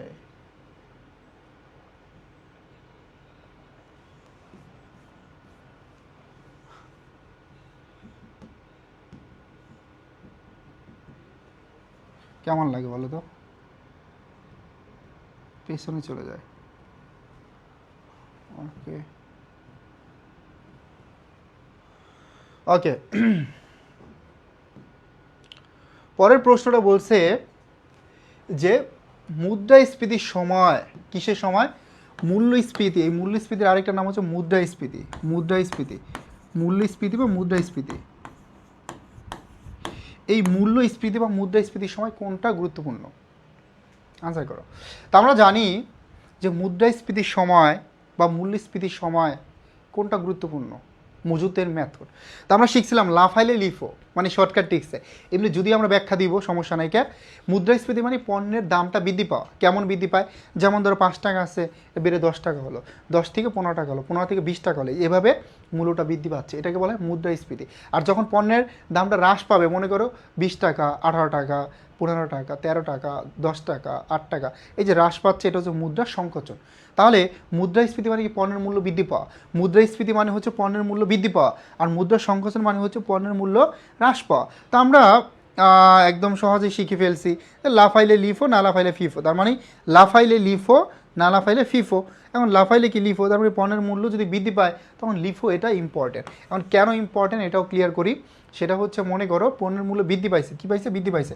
ধরো 12 টাকা, হ্যাঁ, তারপর হচ্ছে 15 টাকা, 20 টাকা, 25 টাকা, 30 টাকা, এই যে পণ্যের মূল্য বৃদ্ধি পাইছে। এখন দেখো এই মুদ্রাস্ফীতি, এটা মুদ্রাস্ফীতি। তো এটার সময় আমরা জানি সমাপনী মজুত পণ্যের মূল্য কোনটা দেখানো ভালো, কমটা না বেশিটা?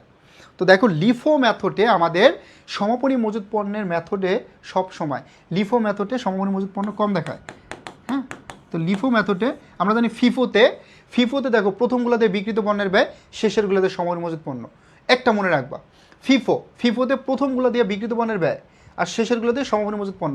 তার মানে ফিফো মেথডে এই সমাপনী মজুত পণ্যের মূল্য বেশি দেখাচ্ছে, বাট লিফো মেথডে প্রথমগুলো দিয়ে সমাপনী মজুত পণ্য বিপরীত।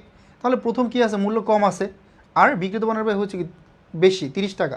তাহলে লিফো মেথডে আমার সমাপনী মজুত পণ্যের মূল্য 12 টাকা, ফিফো মেথডে 30 টাকা। এখন সমাপনী মজুত পণ্যের মূল্য 30 টাকা, 12 টাকা যদি থাকে, দুইটা টাকা থাকে, দুইটার মধ্যে কোনটাকে আমরা বিবেচনা করব? দুইটা মূল্য থাকলে আমরা কোনটাকে বিবেচনা করব? দুইটা মূল্য থাকলে আমরা কোনটাকে বিবেচনা করব?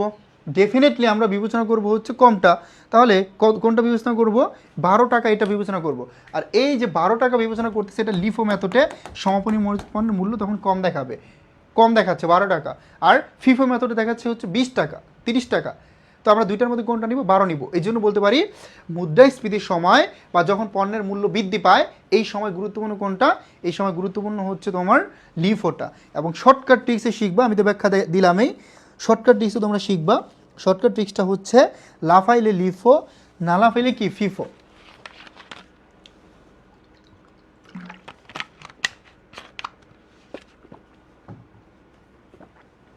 শর্টকাট ট্রিক্স হচ্ছে লাফাইলে লিফো আর না লাফাইলে কি? ফিফো।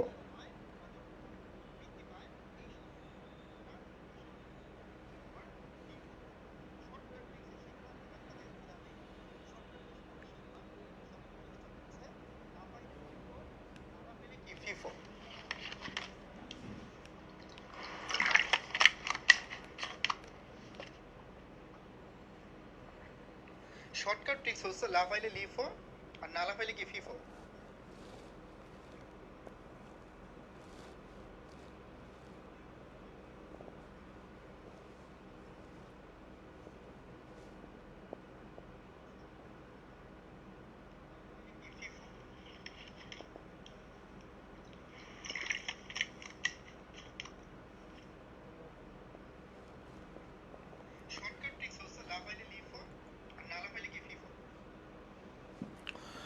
ওকে, সো আশা করি এটা ক্লিয়ার।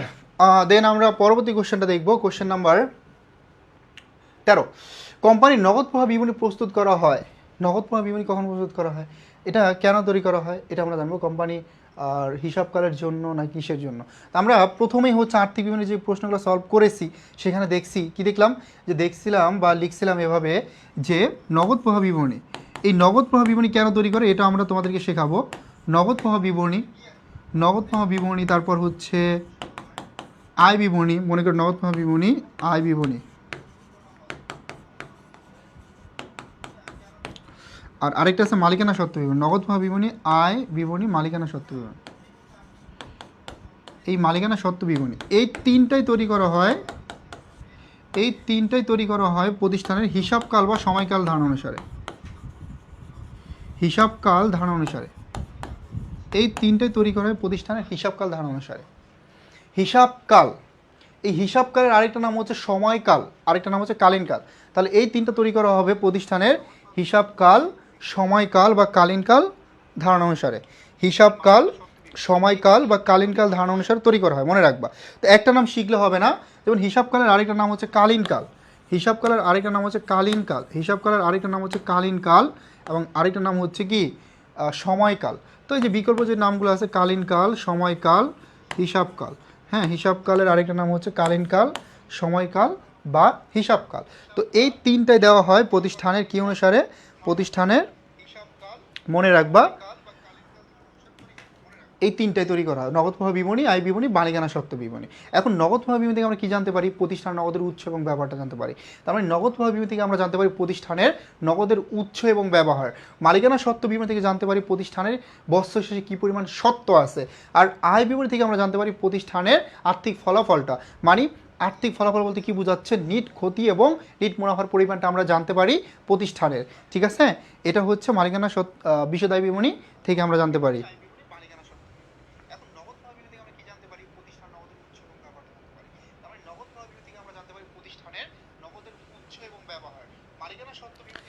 ক্লিয়ার ভাইয়া পুরা?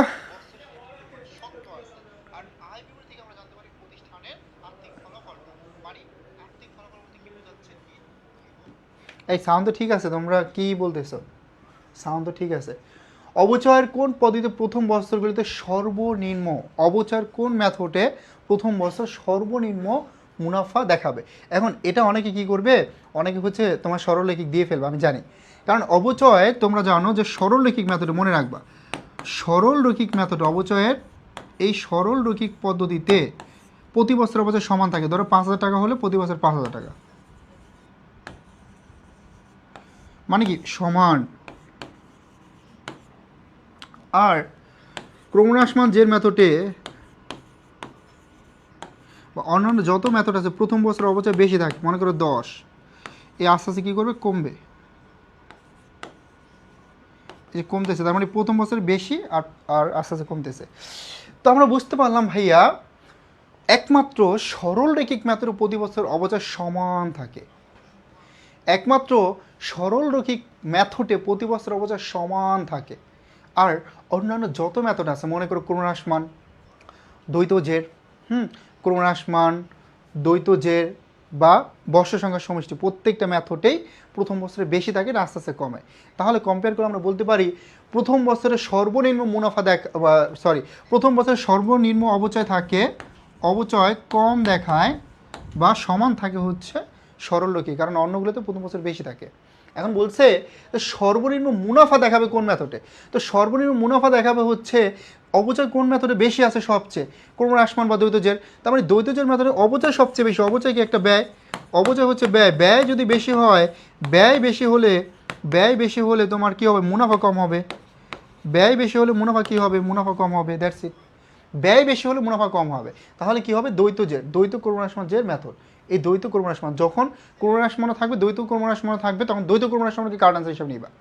ঠিক আছে, তখন দ্বৈত ক্রমহ্রাসমানকে তোমরা কারেন্ট আনসার হিসাবে নিবে।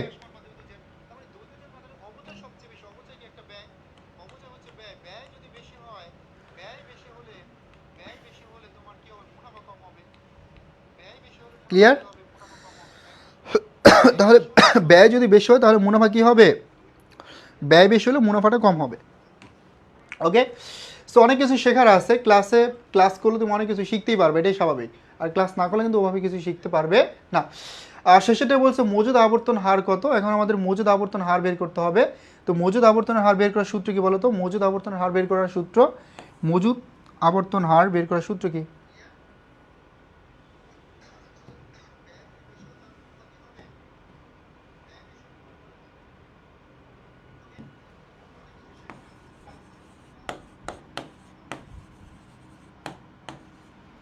মজুদ আবর্তন হচ্ছে বিক্রিত পণ্যের ব্যয়। এই বিক্রিত পণ্যের ব্যয়কে আমরা ভাগ করব গড় মজুদ দ্বারা। কি দ্বারা? গড় মজুদ দ্বারা। এখন দেখো বিক্রিত পণ্যের ব্যয় কত আছে, এটা বের করো, নিজেরা সলভ করো। মিম,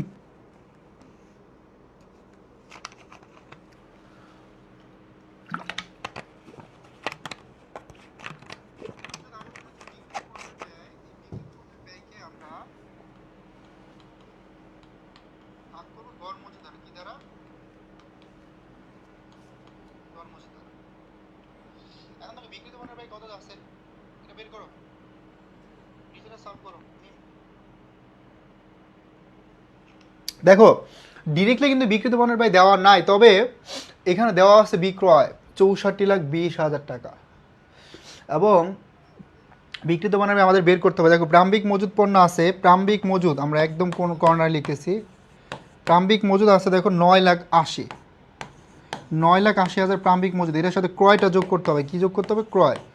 ক্রয় কত আছে? ক্রয় আছে হচ্ছে 45,40,000। এখন এখান থেকে বাদ দিতে হবে কি? বাদ দিতে হবে সমাপনী মজুদ পণ্য। এখান থেকে বাদ দিতে হবে সমাপনী মজুদ পণ্য। কি বাদ দিতে হবে? সমাপনী মজুদ পণ্য। বাদ দিলে আমরা পেয়ে যাবো প্রতিষ্ঠানের বিক্রিত পণ্যের ব্যয় কত আছে? 10,20,000। এই 10,20,000 টাকা বাদ দাও। বাদ দিলে আমাদের আলটিমেটলি বিক্রিত পণ্যের ব্যয় চলে আসবে। যেমন আমরা শিখছি না, প্রারম্ভিক মজুদ পণ্যের সাথে আমরা ক্রয়টা যোগ করব। প্রারম্ভিক মজুদ পণ্যের সাথে ক্রয়টা যোগ করব, আর সাথে পাবো বিক্রয়যোগ্য পণ্যের ব্যয়, তার থেকে বাদ দিব হচ্ছে সমাপনী মজুদ পণ্য। বছর শেষে যেটা থাকে সেটা সমাপনী মজুদ 10,20,000, তাহলে থাকবে কত? 45 লাখ। তাহলে হয় কত? দেখো এখানে হয় 45 লক্ষ টাকা। আমরা লিখে ফেললাম 45 লক্ষ টাকা ভাগ গড় মজুদ। গড় মজুদকে দুইটা মজুদ ভাগ করবা। দেখো প্রারম্ভিক মজুদ আছে 9,80,000 আর 10,20,000, তাহলে দুইটা আগে যোগ করো। 9,80,000 আমরা যখন গড়টা বের করব, 9,80,000 10,20,000 ভাগ করো 2 দ্বারা, 20 লাখ হয়। 20 লাখের অর্ধেক 10 লাখ, তার মানে কত পাবো এখানে? 10 লাখ। গড় মজুদ পাইলাম 10 লাখ, তাহলে 4.5 বার। আবর্তন কত পেলাম? আবর্তন হচ্ছে 4.5 বার। ক্লিয়ার?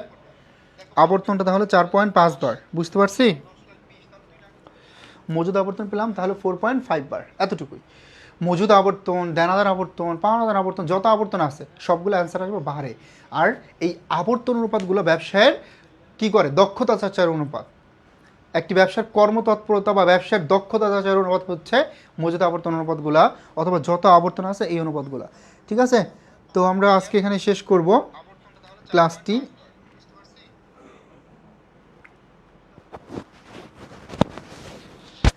সবাই ভালো থাকি, আবার দেখা হবে তোমাদের সাথে। আবর্তন অনুপাতগুলো ব্যবসায়ের কি করে? দক্ষতা যাচাইয়ের অনুপাত। একটি ব্যবসার কর্মতৎপরতা বা ব্যবসার দক্ষতা যাচাইয়ের অনুপাত হচ্ছে মজুদ আবর্তন অনুপাতগুলা, অথবা যত আবর্তন আছে এই অনুপাত। ঠিক আছে? তো আমরা আজকে এখানে শেষ করব ক্লাসটি।